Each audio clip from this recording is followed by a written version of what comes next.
Cities Under Stars is about bringing the National Park Dark Skies Festival into the city to help raise ecological awareness about light pollution and the impact it has on human health and also biodiversity across the city and across the national park.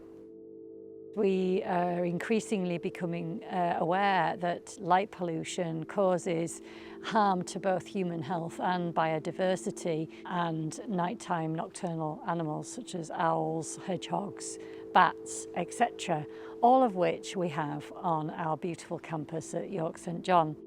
So York could definitely become the first dark skies city in the UK. There's so much activity happening already within the city that supports dark skies friendly activity. We've got great examples on our doorsteps with partners such as the North York Moors National Park, where we can learn so much from them.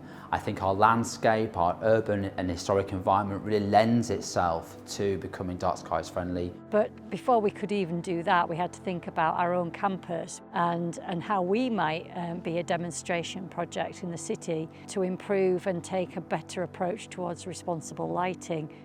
The ambition on campus is to look at areas where we're looking to improve efficiency of lighting anyway, and combine those opportunities with cutting light pollution, and also to look at the areas where we've put a lot of effort into boosting biodiversity and to think about those spaces, the nocturnal environment, and how we can improve the lighting there.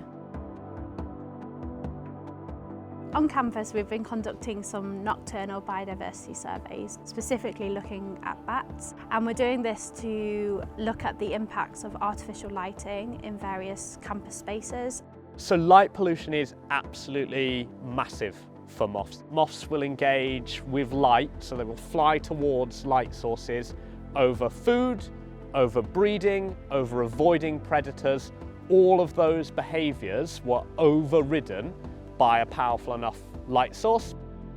Moths are very, very important pollinators. They actually do more pollination than bees and butterflies. It's just you don't see it because most moths are night flying, nocturnal, and all of that happens overnight.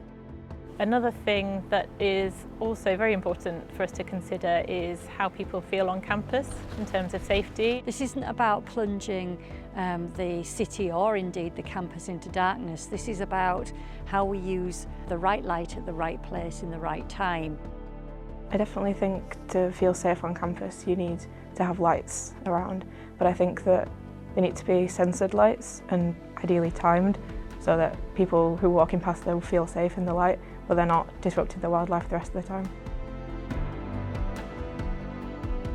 I think from a national park perspective we do a lot of work with Dark Skies Festival, with the lighting improvement projects, with the Dark Sky Friendly Community Scheme, but we're really keen on working beyond our boundaries. In partnering with York St John University, for example, what we can do is expand that reach. So we brought the festival into the city and worked with the museum gardens to actually run 2 tours after dark. It was 2 brilliant evenings. They were extremely well received, and it would be great to welcome community groups back into the gardens after hours to both look at what we have going on in our nocturnal ecology, but also to look up at the night sky.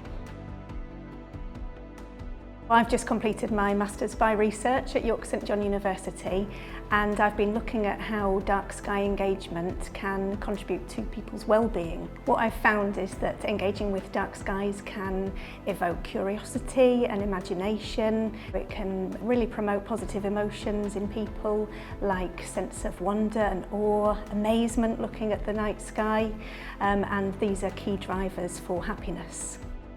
I envision the night sky and space as a type of environment, and therefore any kind of disruption to that environment is kind of negative in a way that we don't enjoy it the same. And we're quite lucky in York that we have access to dark skies in the city centre.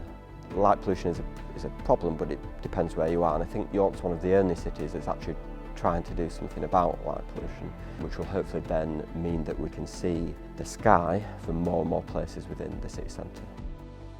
Light pollution hasn't had its plastics moment. If you think about when we all realised that plastics in oceans was a really bad thing and we all did something about that, and there's a moment now for us all to think about how we can improve lighting in our own homes, our businesses, because it's something we can all do something about.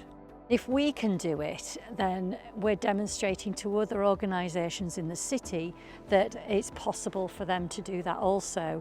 The initiatives that Jenny and her team are working on in spreading the word on how cost effective and how easy it can be to light spaces responsibly is definitely an initiative that York Museums Trust has taken up with two hands. And the new technologies, peril and promise. The peril is that we're overusing them and we're getting it wrong in many instances. The promise is we can do so much better with that technology, and that process is already starting. So cities like York, absolutely ideal candidate for an urban, dark sky friendly city, and I hope to be around to see it.